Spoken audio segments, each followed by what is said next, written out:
John Madden in my little pueblo, my little casa at the edge of the Acoma Pueblo. It's peaceful in here right now. My two dogs are sleeping, Spot, and I hope you can see Princess there. So it's a peaceful time. It's 7:30 at night on Sunday the 12th. I've been talking a lot about non-monogamy. I don't know if you can hear how congested I am. I'm always congested here in the tropics. I've been in Mexico 2 years, and I have a bad cold also. So I've been talking a lot about non-monogamy, which is related to a sub-segment of non-violent relationships, meaning you can't always get what you want. Go with what's real, what's true, what's wanting to happen in that relationship versus your fantasies of what you want to have happen. And I have a case study in that over the last, I think, 4 weeks. I think it was 3 Sundays ago that I met a martial arts guy. Now, I've been really influenced by martial arts over the course of my life.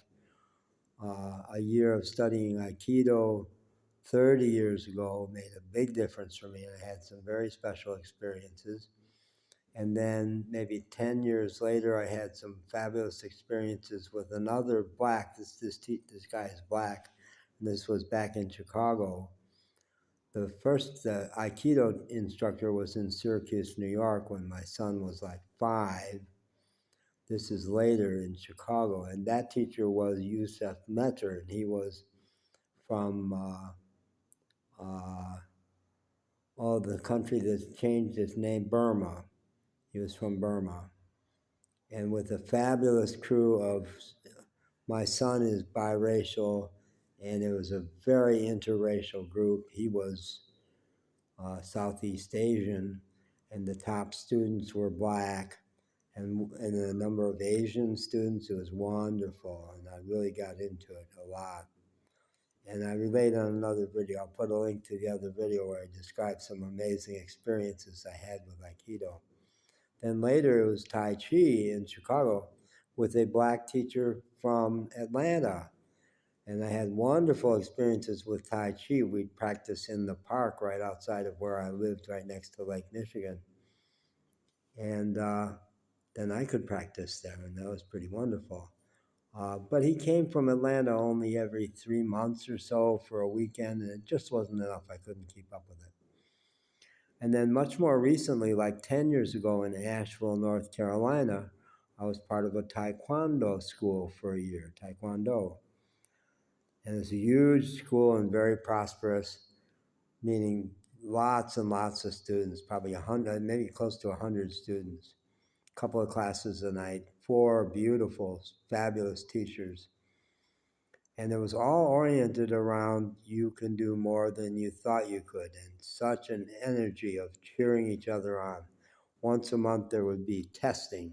There would be a whole day of testing with lots of people came out. Previous students who didn't practice anymore would come out, and the energy in that room saying, you can do it, you can do it. That was the whole vibe of that whole school.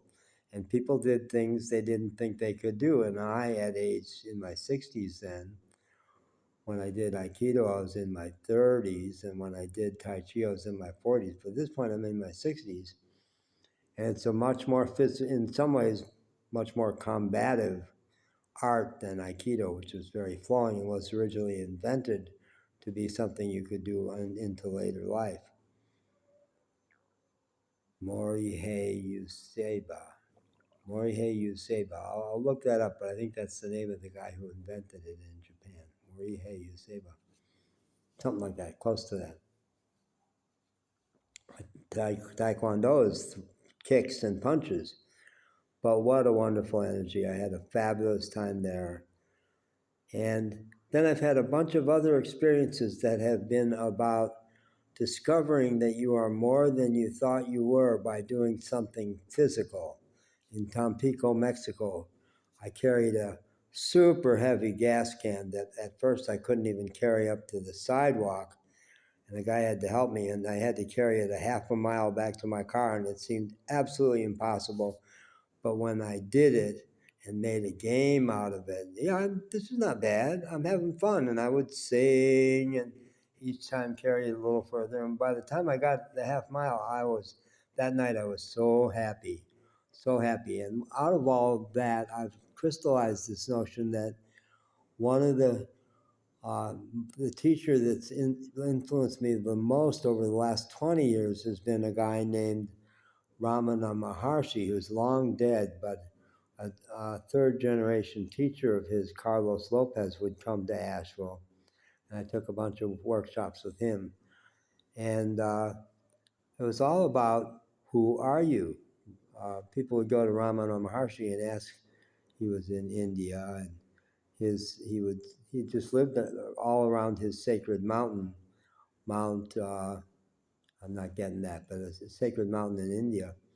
And people would come and ask him, well, how do I become more spiritual? And he'd say, find out who you are. The only question worth asking is, who am I? And that's influenced me a lot over many years now. So if you find out physically that you're bigger than you ever thought you were, that can, in my experience, has blown my mind. The night I carried that gas can, I was like so over the moon happy. Like, I'm more than I thought I was. I'm more than I thought I was. So martial arts has meant a lot to me. And I've been on the road for 4 years, traveling in a camper van, starting in Asheville, North Carolina, and a year in the high mountains of Appalachia, and then traveling through the Southwest, a year in South Texas, and now 2 years in Mexico. And all along I've been saying, I want, wherever I settle, for there to be a martial arts class, because it's meant so much to me.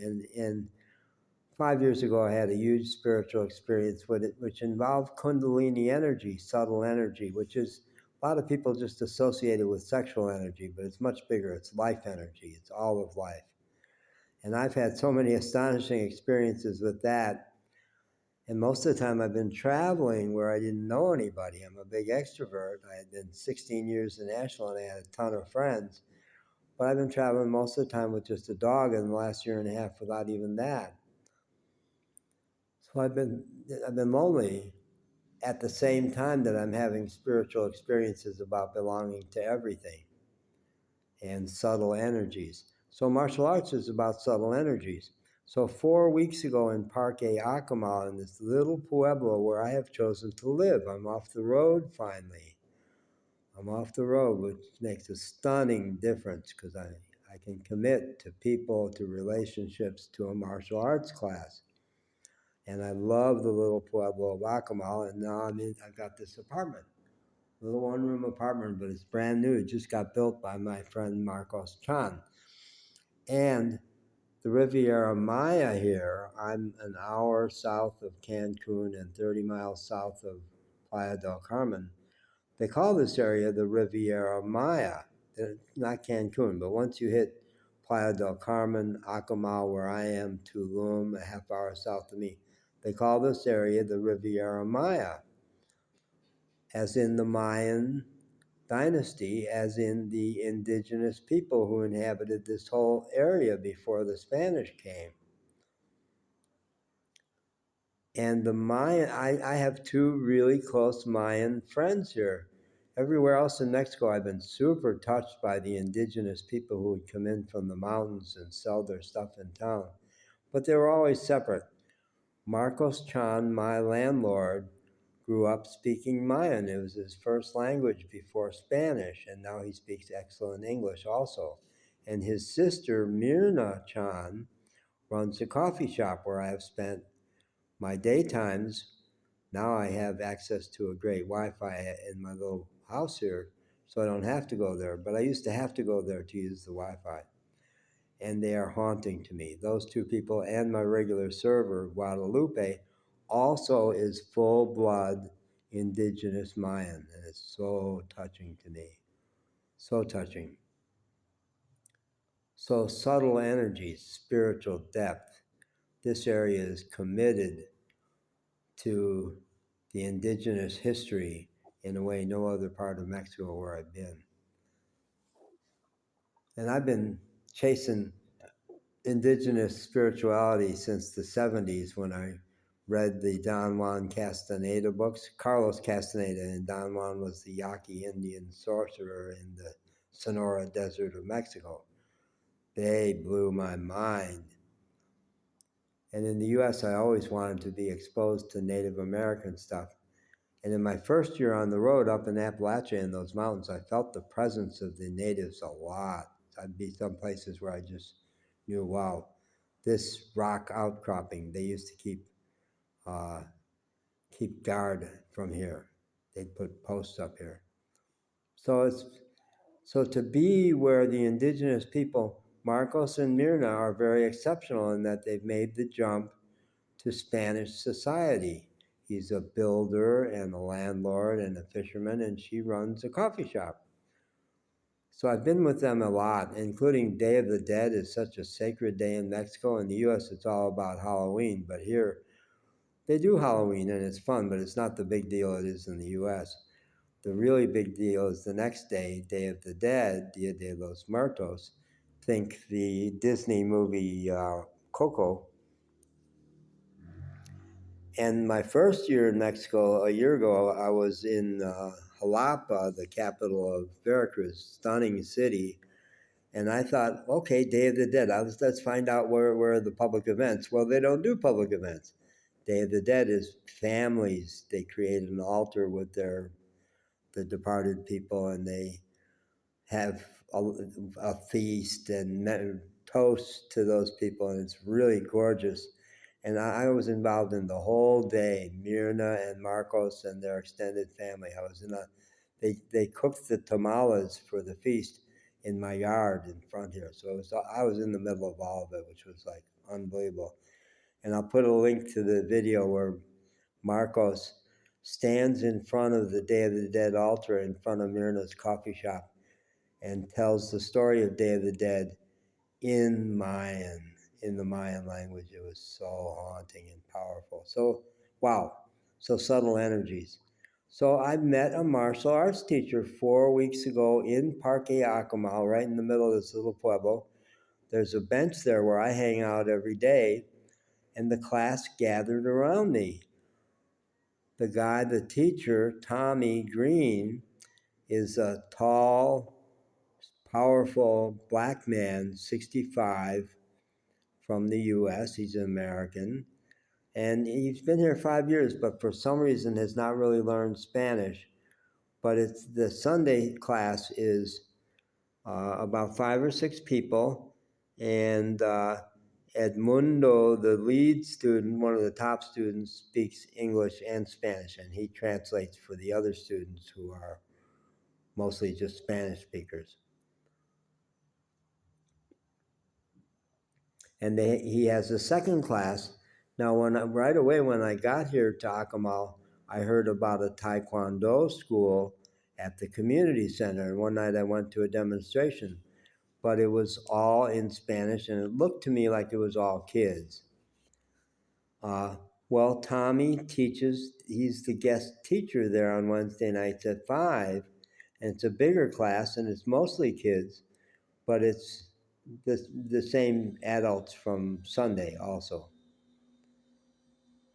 So my fantasies went crazy. This guy, number one, will be my martial arts teacher, and that's for sure. And he'll be someone I can talk to, and he speaks English. He's an American. And I've been really an incredibly interracial guy and so involved in racial justice my whole life. So there's so much we can share. No, it's not happening. It's just not happening. And I would reach out to him. He only gives out his Facebook. That's the only way even the top student can reach him is by Facebook. And I sent him, my mind went crazy that day. And I made a bunch of videos about extraordinary experiences with Aikido, extraordinary experiences with dance, because Tommy says I'm the dancer even more than martial arts, and there's so much crossover. Aikido gets accused by the people who practice hard arts as you're just dancing.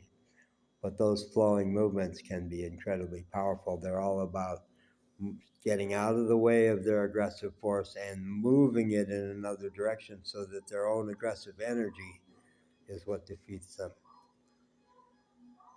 So, wow, well, he understands energy. I can talk to him about Kundalini and all the spiritual experiences I've had.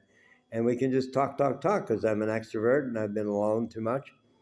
It's not happening.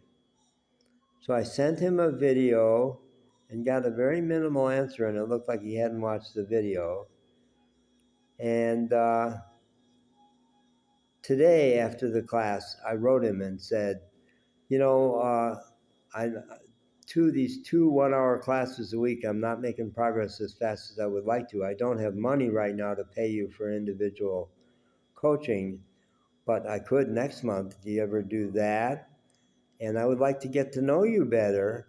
We could do it on Facebook, but you could, if you looked at my videos, you'd learn a lot more about me. And is there anything about you on mine? Because I checked out his Facebook and there's like nothing personal there, like nothing. I don't even know where in the US he came from. And what I got back was, no, I don't do any of that. I don't do online relationships. And he didn't specifically say, I won't look at your videos, but that's obvious. And no, I don't want to spend extra time with you. And yes, I am very private.